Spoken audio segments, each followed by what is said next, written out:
Walk through DAX with me.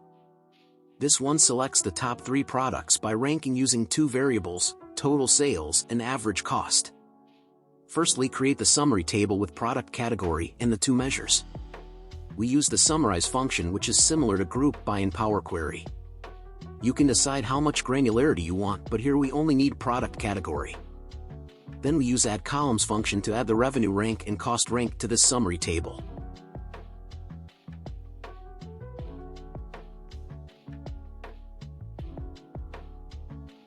We rank using RANKX. First input is the summary table, second input is the variable, and the fourth input is the order. For sales, the higher is better, so order is descending. For cost is the opposite, the lower is better, so ascending.